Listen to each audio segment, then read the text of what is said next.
지기현 재판장이 재판 초기에 정한 마지막 기일은 12월 22일. 2개월 전인 지난 9월 초에도 지 재판장은 특검과 변호인 측이 원만히 협조해준다면 12월 무렵엔 심리를 마칠 걸로 일단 예상하고 있다고 했습니다. 그런데 어제 재판에선 내년 1월 중순까지 심리를 이어가겠다고 밝혔습니다.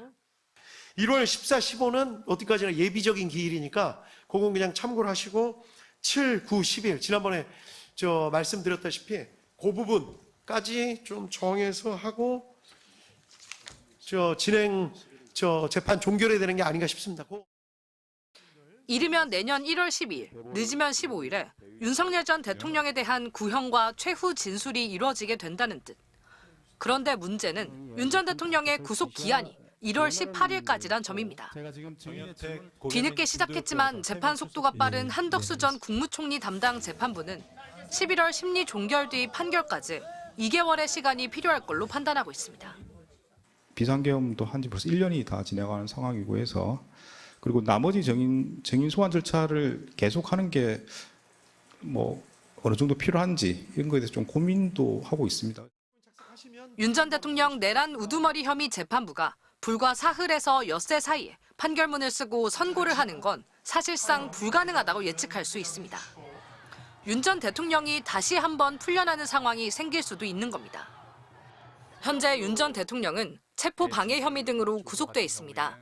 따라서 체포 방해 사건 재판 1심에서 먼저 실형이 선고되거나 다음 달 시작되는 외환죄 일반이적 혐의 재판에서 해당 재판부가 새로 구속영장을 발부하는 방안, 아니면 지기현 재판장이 직권으로 구속을 하는 방법도 가능성은 낮지만 불가능한 건 아닙니다.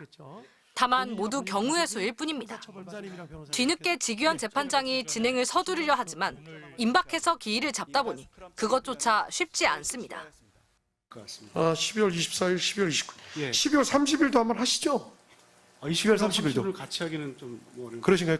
변호인들이 준비할 시간이 없어서. 알겠습니다. 그럼. 지 재판장의 인사까지 변수로 떠올랐습니다. 변론 종결 예상 시점 한 달 반 뒤인 내년 2월 말이면 3년간의 서울중앙지법 근무 기간을 채우기 때문입니다. 판결을 내리기 전 인사가나 재판부가 바뀌게 되면 기록 검토나 변론 재개 등으로 선고는 더 늦어질 수밖에 없습니다. MBC 뉴스 유서영입니다. 여인형, 이진우, 곽종근, 문상호 전 사령관은 현재 군사법원에서 내란 재판을 받고 있습니다. 현직 군인의 재판권은 군사법원에 있기 때문입니다. 이들의 재판은 대부분의 증인 신문은 마쳤고 오는 25일 예정된 윤석열 전 대통령에 대한 증인 신문과 김용현 전 국방장관 증인 소환만 남겨뒀습니다.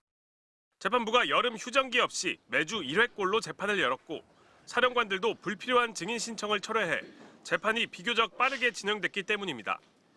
하지만 지기현 재판부의 선고가 늦어지면서 군사법원 재판의 선고도 지연될 수 있다는 우려가 제기되고 있습니다. 사건 특성상 윤석열 전 대통령에 대한 선고 결과를 기다릴 가능성이 높기 때문입니다.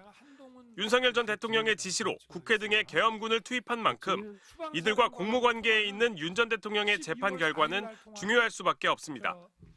군사법원 재판부는 민간 법원의 진행 상황을 고려할 수밖에 없다는 입장인 것으로 전해졌습니다.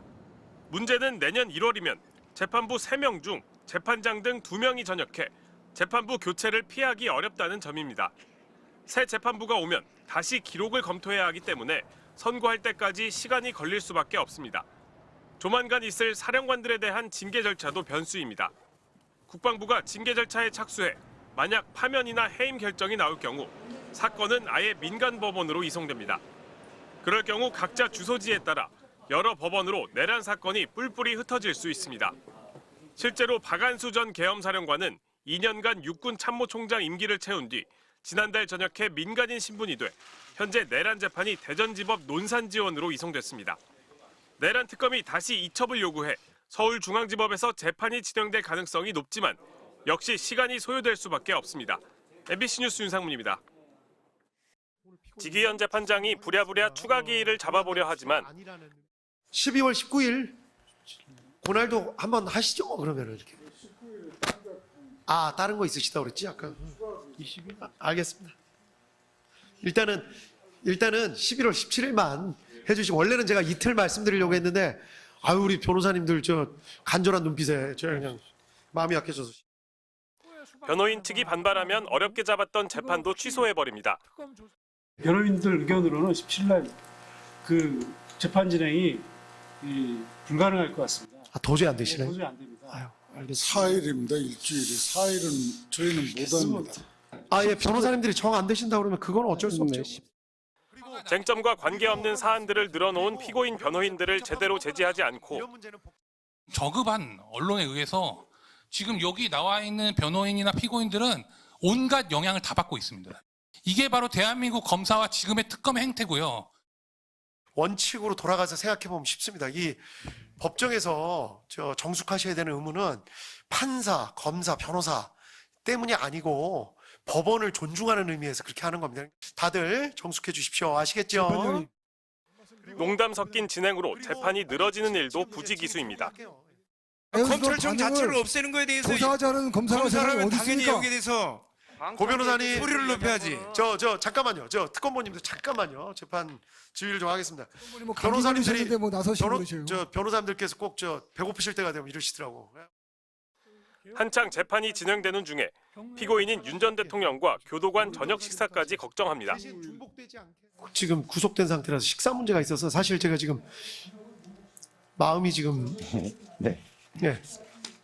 아니 근데 이건 피고인 입장이고 지금 기관 입장에서 저 교도관들도 다 지금 식사도 하시러 가셔야 되고 하는데 2주 3회 재판을 약속해놓고 정작 주 1회꼴로 열고 있는데 매번 재판은 재판장 예상보다 늦어지고 있습니다. 이렇게 돼가지고 한 개일씩 계속 연장이 돼가지고 한 번씩 좀 더 해야 될 것 같은데요. 이틀 정도를 더 넣어야 될 것 같습니다. 좀 죄송한데 본격적으로 재판이 시작된 지난 4월부터 가능성이 제기됐던 재판 지연이 현실이 되고 있는 상황. 지규현 재판부가 어떻게 재판을 마무리할지 관심이 쏠리고 있습니다. MBC 뉴스 윤상문입니다.